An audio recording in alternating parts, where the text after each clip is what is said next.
స్తుతి పాడుదాం. ప్రభు యేసు ప్రేమను అనే పాట పాడుదాం.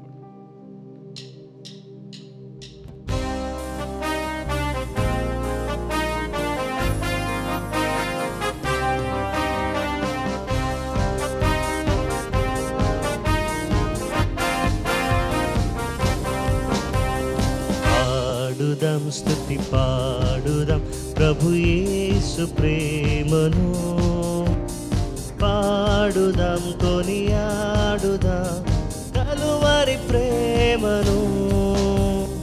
పాడుదాం స్తుతి పాడుదాం ప్రభు యేసు ప్రేమను, పాడుదాం కొనియాడుదాం కలువరి ప్రేమను. హల్లెలూయా హల్లెలూయా హల్లెలూయా హల్లెలూయా కలువరి ప్రేమను. పాడుదాం స్తుతి పాడుదాం ప్రభు యేసు ప్రేమను, పాడుదాం కొనియాడుదాం కలువరి ప్రేమను.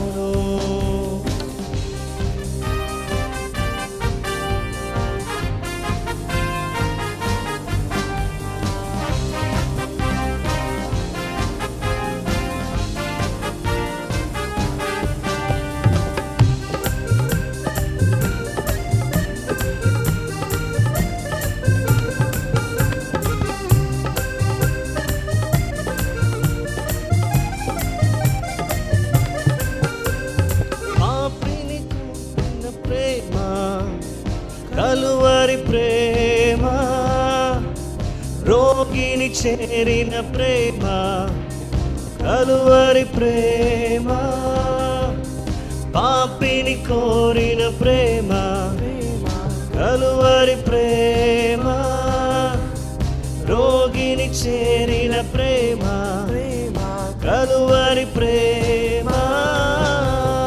లోకమియని ప్రేమ, పరలోకమిచ్చిన ప్రేమ, లోకమియని ప్రేమ, పరలోకమిచ్చిన ప్రేమ, పరలోకమిచ్చిన ప్రేమ.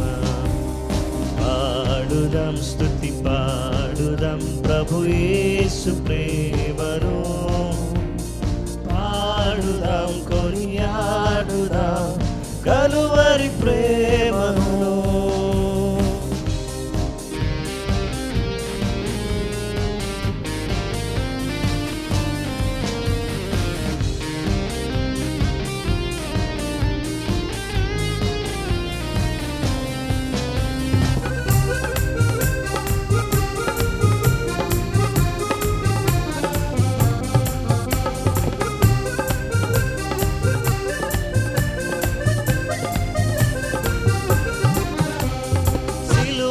మోసిన ప్రేమ, కలువరి ప్రేమ, మరణము గెలిచిన ప్రేమ, కలువరి ప్రేమ, సిలువను మోసిన ప్రేమ, కలువరి ప్రేమ, మరణము గెలిచిన ప్రేమ, కలువరి ప్రేమ. ప్రభు యేసునాథుని ప్రేమ, పరలోకమిచ్చిన ప్రేమ, ప్రభు యేసునాథుని ప్రేమ, పరలోకమిచ్చిన ప్రేమ, పరలోకమిచ్చిన ప్రేమ. పాడుదాం స్తుతి పాడుదాం ప్రభు యేసు ప్రేమను, పాడుదాం కొనియాడుదాం కలువరి ప్రేమను.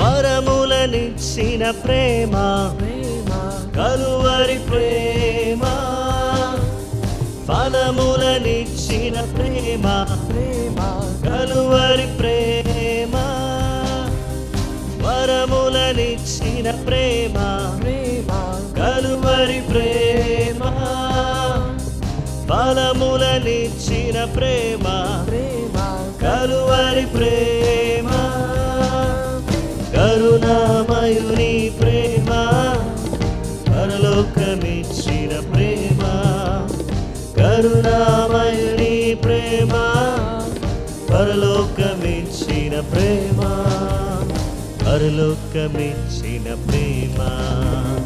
పాడుదాం స్తుతి పాడుదాం ప్రభు యేసు ప్రేమను, పాడుదాం కలువరి ప్రేమను.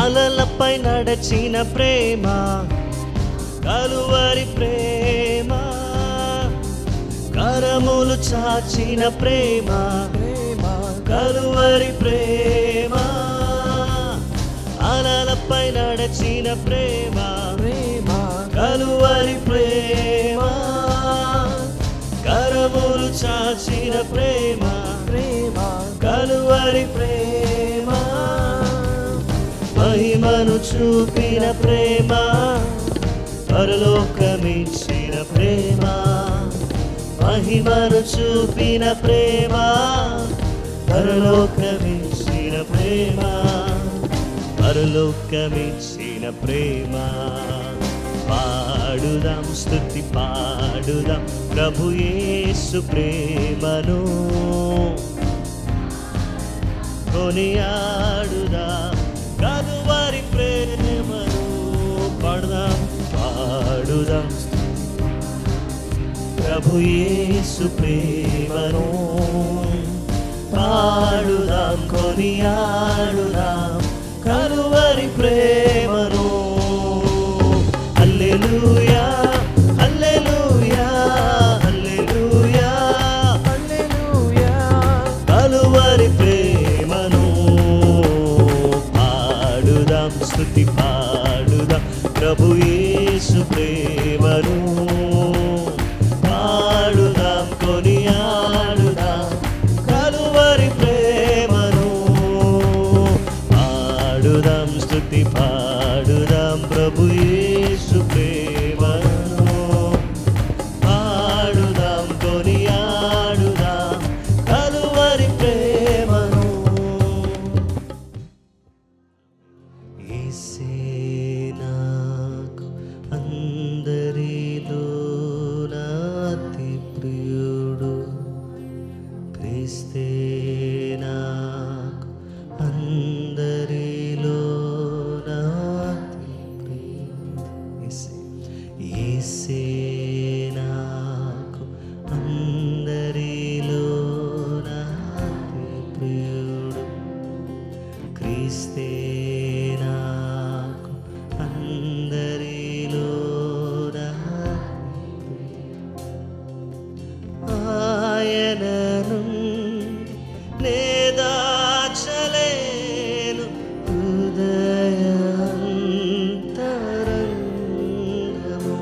సన్నిధిలో ఉందును.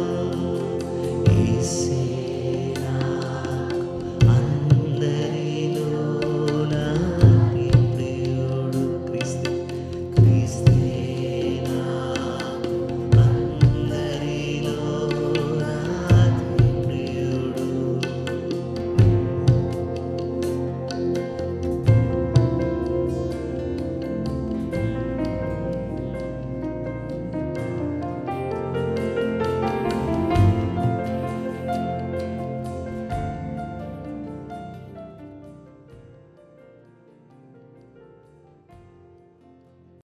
పరిచర్యలో సహకారులు అనే అంశాన్ని గురించి దేవుని యొక్క వాక్యాన్ని మనం ధ్యానం చేద్దాం. పార్ట్నర్స్ ఇన్ మినిస్ట్రీ అనే అంశాన్ని గురించి దేవుని యొక్క వాక్యాన్ని మనం ధ్యానం చేద్దాం. ప్రియమైనటువంటి వార్లారా, ఫిలిప్పీలకు రాసిన పత్రిక 4వ అధ్యాయము 3వ వచనం. అవును, నిజమైన సహకారి ఆ స్త్రీలు క్లెమెంతుతోనూ నా ఇతర సహకారులతోనూ సువార్త పనిలో నాతో కూడా ప్రయాసపడిన వారు కనుక వారికి సహాయము చేయమని నిన్ను వేడుకొనుచున్నాను. ఆ సహకారుల పేర్లు జీవ గ్రంథమందు వ్రాయబడి ఉన్నవి.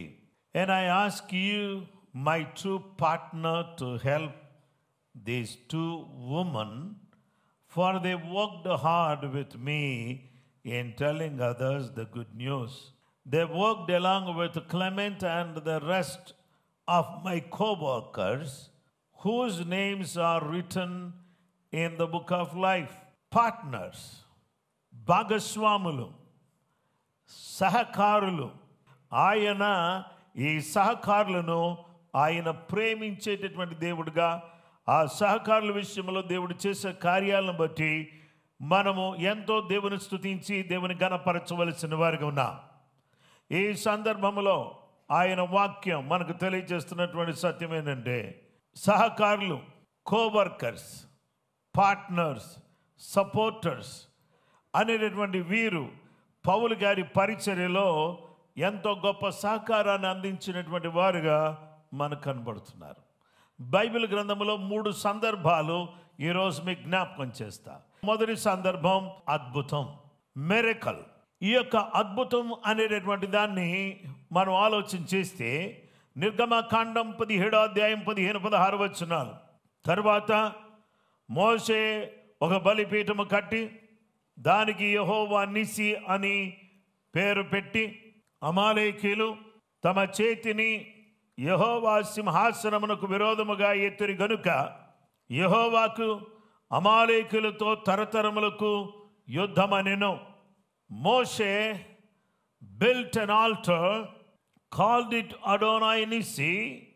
Adonai is my banner or miracle. దేవుని బిడ్డలారా, ఈ యొక్క వచనాన్ని కంప్లీట్ జూయిష్ బైబిల్ నుంచి నేను చదివా. అయితే ఇక్కడ గమనించాల్సిన విషయం ఏంటంటే, ఈ యొక్క సందర్భంలో మనకి అమాలేకు కనిపిస్తున్నాడు, రెండవది మోషే కనిపిస్తాడు, మూడవది యెహోషువ కనిపిస్తున్నాడు, నాలుగవది అహరోను కనిపిస్తున్నాడు, ఐదవది హూరు కనిపిస్తున్నాడు. దేవుని వాక్యాన్ని మనం చూస్తే అమాలేకీయులు అనేటటువంటి వీరిని మనం ఆలోచన చేస్తే, ఈ అమాలేకీయులు ఎవరు అని అనగా ఏశావు సంతతి వారు. యాకోబుకు ఏశావుకు ఇద్దరికి కూడా ఏ విధమైనటువంటి సఖ్యత లేదు. ఏశావు ఎప్పుడూ కూడా ఎవరికి వ్యతిరేకంగా ఉన్నాడంటే యాకోబుకు వ్యతిరేకంగా ఉన్నాడు. ఇక్కడ ఈ అమాలేకీయులు ఎవరంటే ఏశావు సంతతి వారు. వీరెవరి మీద యుద్ధం చేస్తున్నారంటే, ఇశ్రాయేలు ప్రజలు ఐగుప్తు దేశములో నుండి బయటికి వచ్చుచున్నప్పుడు వారేం చేస్తున్నారంటే ఈ యొక్క యుద్ధాన్ని ప్రకటించారు ఇశ్రాయేలు ప్రజల మీద. ఇశ్రాయేలు ప్రజలు అరణ్యములో ఉన్నారు, అయితే అమాలేకీయులు వీళ్ళ మీద యుద్ధానికి వచ్చారు. ఈ యొక్క అరణ్య ప్రదేశంలో ఉన్నటువంటి వీరు యుద్ధానికి వచ్చినటువంటి వీరిని విడిపించడం కొరకు అక్కడ దేవుడు మోషే నాయకత్వంలో వీరిని నడిపించడం జరిగింది. మోషే అనగా నీటి నుండి తీయబడిన వాడు, లేక నీటి నుండి తప్పించబడిన వాడు అని అర్థం. ఆ తర్వాత యెహోషువ అనగా దేవుడే రక్షణ అయి ఉన్నాడు, యెహోవాయే రక్షణ అని అర్థం. ఆ తర్వాత అహరోను అనగా కొండకు ఉన్నంత శక్తి గలవాడు, హెచ్చించబడినవాడు, అలాగే బలమైన వాడు, ఒక ఎత్తైనటువంటి కొండ వంటివాడు అని అర్థం. ఇశ్రాయేలు ప్రజలకు మొదటిగా ప్రధాన యాజకుడుగా ఉన్నాడు. ఈ హూరు అనేటటువంటి వ్యక్తి వైట్ లెనిన్, తెల్లని ఉన్ని అని అర్థం. అమాలేకీయులు ఏషావు సంతతి వారు, శరీర సంబంధులు. వీరు వచ్చి ఇశ్రాయేలు ప్రజల మీద యుద్ధం చేస్తున్నారు. యుద్ధాన్ని ప్రకటిస్తున్నటువంటి సమయంలో ఈ యొక్క మోషే తన చేతిలో ఒక కర్రను చేత పట్టుకుని అతడు కొండకు వెళతానని చెప్పాడు. తనతో పాటు అహరోను హూరు ఉంటారని మోషే తెలియచేశాడు. అయితే యెహోషువతో అన్నాడు, అయ్యా యెహోషువ, నువ్వేం చేస్తావంటే కొంతమంది వ్యక్తులను నీవు ఏర్పరచుకో. ఈ కొంతమంది వ్యక్తులను ఏర్పరచుకుని మీరు ఎక్కడికి వెళ్తారంటే మీరు యుద్ధములోకి వెళ్ళండి.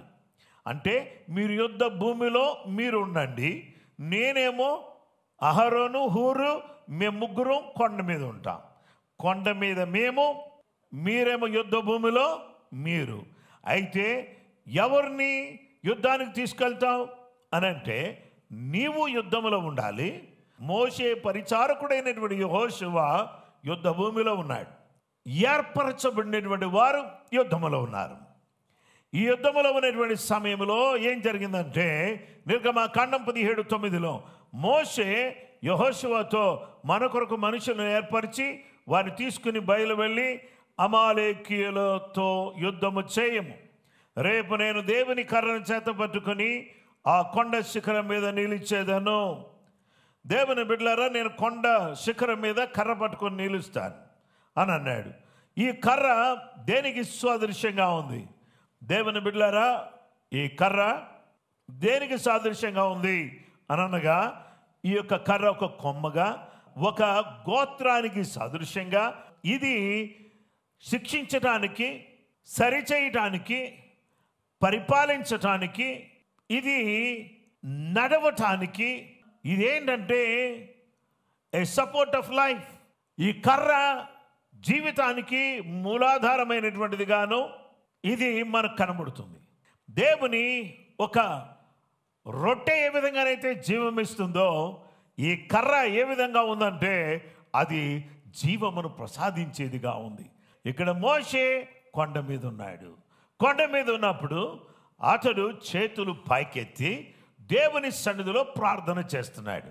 కొండ మీద ఉండి ఏం చేస్తున్నాడు చెప్పండి? దేవుని సన్నిధిలో చేతులు పైకెత్తి ప్రార్థన చేస్తున్నాడు. ఎప్పుడైతే అతను ప్రార్థన చేస్తున్నాడో ఇశ్రాయేలు ప్రజలు గెలుస్తున్నారు. చేతులు పైకెత్తినప్పుడు ఎవరు గెలిచారు? మరి చేతులు బరువెక్కి కింద ఎంతసేపు ఎత్తుతాం? ఇక ఇట్లా ఉండాలంటే రోజంతా ఉండొచ్చు. ఇట్లా అంటే చేతులు పైకెత్తినప్పుడు చేతులు యూజువల్గా ఏమవుతాయి అంటే కొంచెం పెయిన్ వస్తాయి, బరువు ఎక్కుతుంది. ఆ తర్వాత స్లోగా మనం చెప్పకుండానే దిగిపోతాయి. కాబట్టి దేవుని బిడ్డలారా, ఇక్కడ రోజంతా చేతులు పైకెత్తుండడం అంటే మామూలు విషయం కాదు. ఈయన చేతులకి యుద్ధంలో గెలవటానికి రెండిటికి కనెక్షన్ ఏంటి? చేతులు పైకెత్తడానికినో యుద్ధంలో అక్కడ గెలవటానికి రెండిటికి మధ్యలో లింక్ ఏంటి? ఎప్పుడైతే ప్రార్థన అనేది దేవుని సన్నిధిలోకి పైకి వెళ్తుందో విజయం అనేది అది మనకు దగ్గరికి వస్తుంది, మనలోకి వస్తుంది, మనల్ని వరిస్తుంది. చాలామంది ప్రాబ్లమ్స్ ఉన్నటువంటి వాళ్ళు వాళ్ళ ప్రాబ్లమ్స్ అన్నీ సాల్వ్ కావాలంటే వాళ్ళు దేవుని సన్నిధిలో చేతులెత్తి మొరపెట్టాలి. అప్పుడు వాళ్ళు ఎదుర్కొంటున్న వాటిని విజయంగా మారిపోద్ది. ఏ పని చేసినా కలిసి రాదే, ఏ పని చేసినా ఏమి కాదే అని అంటే నువ్వు దేవుని సన్నిధిలో చేతులు ఎత్తితే ఏ విధంగానైనా దేవుడు నిన్ను ఆశీర్వదించి నిన్ను గొప్ప విజయంతో నింపేవాడిగా ఉన్నాడు. కనుక అందుకనే అందరూ కూడా ఏం చేయాలంటే చేతులు పైకెత్తి దేవుని సన్నిధిలో ప్రార్థన చేయాలి. అలాగ దైవజనుడైన మోషే ఇశ్రాయేలు ప్రజల కొరకు విజ్ఞాపన చేస్తున్నాడు. చేతులు బరువెక్కినప్పుడు పక్కనే ఉన్నటువంటి అహరోను, పక్కనే ఉన్న హూరు ఇద్దరు కూడా, అహరోనేమో మోషే కంటే పెద్దోడు, తర్వాత హూరు వయసు మనకు తెలియదు. అయితే దేవుని బిడ్డలారా, ఈ పెద్ద వాళ్ళైనా వీళ్ళెవరు చేయి పట్టుకున్నారంటే దైవజనుడు కదా, తమ్ముడే కదా, వాడి చేయి పట్టుకునేది ఏంటి అనుకోకుండా దైవజనుడి యొక్క చేయి పట్టుకుని నిలబడ్డాడు. ఎవరు? అహరోను. హూరు అది చూసి అతను కూడా వచ్చి ఈ చేయి పట్టుకున్నాడు. ఇద్దరు ఈ చేతులు రెండు పైకి ఎత్తారు. సాయంకాలం వరకు యుద్ధం జరిగింది. యుద్ధంలో ఇశ్రాయేలు ప్రజలు గెలిచారు. గెలిచిన తర్వాత ఒక ధ్వజాన్ని నిలబెట్టాడు. ఆ ధ్వజానికి ఏం పేరు పెట్టాడంటే మిరకల్. ఒక జెండా నిలబెట్టాడు. దానికి ఏంటంటే యాక్చువల్గా అయితే మేము ఎక్కడున్నామంటే అరణ్యంలో ఉన్నాం, మేము ప్రయాణంలో ఉన్నాం, మా దగ్గర ఏ విధమైన వెపన్స్ లేవు, మేము జయించటానికి మా బలాన్ని బట్టి మేము జయించలేదు. ఇదిగో దైవజనుని యొక్క ప్రార్థన ద్వారా ఏం జరిగింది అంటే ఈ జయము వచ్చింది. ఎంతమంది సహకారులు? యుద్ధ భూమిలో ఉన్నటువంటి యెహోషువ, తనతో కూడా ఉన్న పనివారు లేక సైన్యం, మనుషులు, తర్వాత కొండ మీద అహరోను, హూరు, వీరందరూ కలిసి దైవజనునికి సహకారము అందించారు. ఈ సహకారం ద్వారా ఇశ్రాయేలు ప్రజలకు జయము కలిగింది. కాబట్టి ఇప్పుడు మనకు జయం కలగాలంటే, మన జీవితంలో మనము అద్భుతం పొందాలి అని అంటే వినండి, సహకారులుగా మనం ఉండాలి. పరిచర్యలో సహకారులుగా ఉందాం. పరిచర్యలో సనిగేవారుగా, నిందలు వేసేవాళ్ళగా ఉండకుండా సహకారం అందించేవారిగా ఉండటానికి సర్వశక్తిగల దేవుడు మనందరికీ సహాయం చేయునుగాక. అందరూ ప్రార్థన చేసుకుందాం.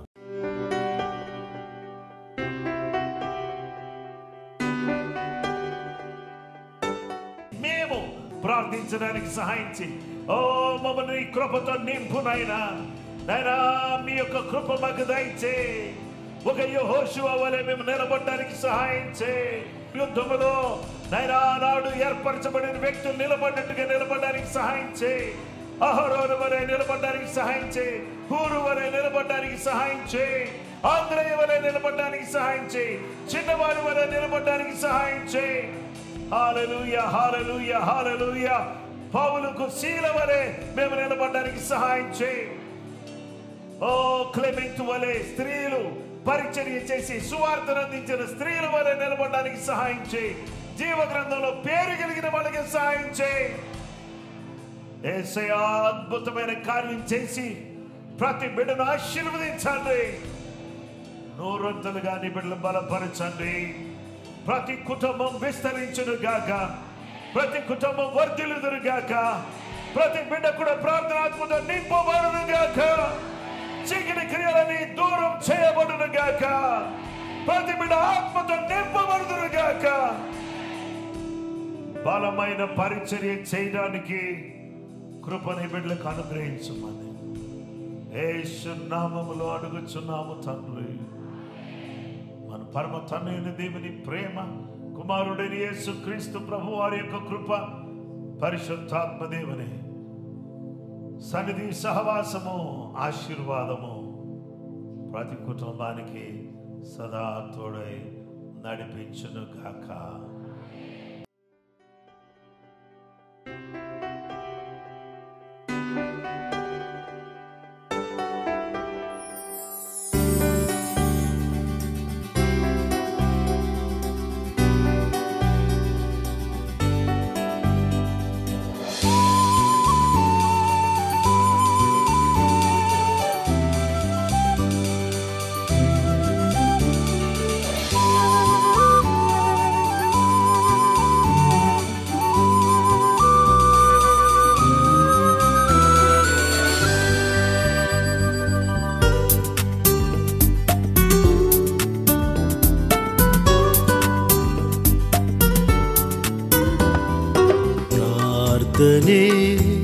ప్రార్థనే విజయము నిచ్చును.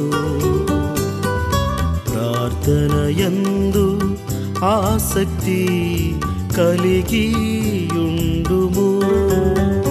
హల్లెలూయా హల్లెలూయా హల్లెలూయా హల్లెలూయా హల్లెలూయా హల్లెలూయా హల్లెలూయా హల్లెలూయా.